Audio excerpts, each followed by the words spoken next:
We're joined now by a currency observer who is bearish, or at least cautious, on the prospects for the Canadian dollar. Adam Button, Chief Currency Analyst with Forex Live. Adam, you essentially think the Canadian dollar is headed for 74 cents? Yeah, the mode in the market has really changed in the last couple of months. We've seen worries about inflation switch to worries about growth really in record time. The market's looking out now, all markets, and saying central banks are going to have to tighten so much that it's going to hurt growth. Whereas a couple months ago, we thought they could manage this slow, gradual move. Now we're seeing a faster pace of hiking combined with harsher growth prospects because of China and because of global supply chains and the war in Ukraine. And all of that right now is creating a bit of a cycle that's feeding on itself of worry and creating deleveraging and a rush into the US dollar.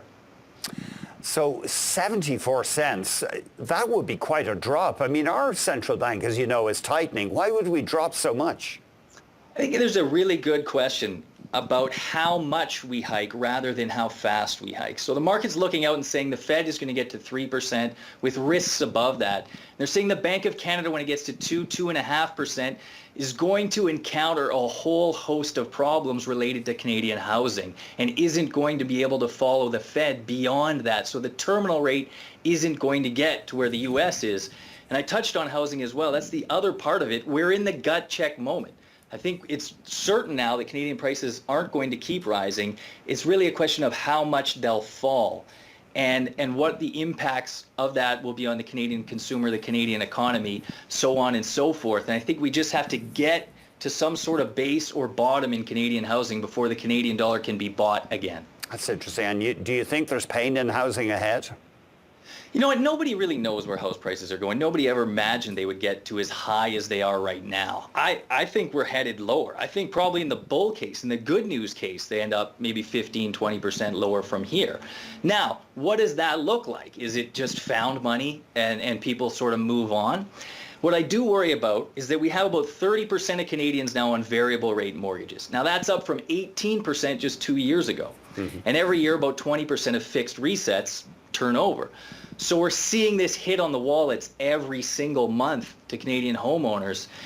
And that might filter back into the economy. And it might make Tiff Macklem say, hold on a second. And in a worst case scenario, we see dramatically falling house prices, and there's nothing really the Bank of Canada can do about it. No, but, well, I mean, they could radically bring down interest rates again, but of course that would be a violent U-turn. Well, that's the issue. That's why Tiff Macklem has the toughest job of all global central banks. If that does unfold, and that's not a black swan scenario. That's a 10 or 20% probability. If we start to see that, they can cut rates, but the number one thing that drives mortgage rates for Canadians is the Fed rate, is the global bond market, and that's really set by the Fed. So if the Fed is continuing to hike, well, the Bank of Canada is cutting, it won't do much for the Canadian housing market. On top of that, if the Bank of Canada does go to that playbook, the relief valve will be the currency. So we'd see the Canadian dollar start to fall dramatically, and that would create its own inflation. And so the Bank of Canada will have to stick to its mandate. So again, there's nothing the Bank of Canada will be able to do or will do if that starts to unfold. So that is sort of the nightmare scenario for the Canadian dollar. Now, if that were to play out, and I think the bigger trade is that the Canadian dollar is in a great place for the next decade. The commodity run isn't over. Ultimately, if the Canadian dollar falls, there's going to be spots to buy it. And I think that's the better trade around 74 cents than selling it here. That's interesting because you see this commodity rally is having legs. Absolutely. I mean, and if we get another growth scare here, say China locks down for the next 6 months or so on and so forth, it just means less investment now in oil and gas and other commodities. And that's just going to mean a bigger supply shortfall later. And I think that's building. Moreover, I think Canadian balance sheets are in pretty good shape. Global growth will come back once China is through COVID. And everything is looking like blue skies beyond that once we tame inflation and turn the corner on that. But none of that trade can really unfold until we see the Fed take its foot off the brakes and until we see China start to open back up in some sort of sustainable way. So I think now we just play the waiting game and look for a bit of a safe harbor. And then when that all starts to unfold, the Canadian dollar will be among the best places in the world to be. I suppose you've touched on this, though. If our currency drops, we import so much stuff. We have such an open economy. That's inflationary. Exactly. I mean, it really will depend. Canada in the past has been able to weather it more than expected. I mean, if we have housing falling at the same time, that probably balances it out to some extent.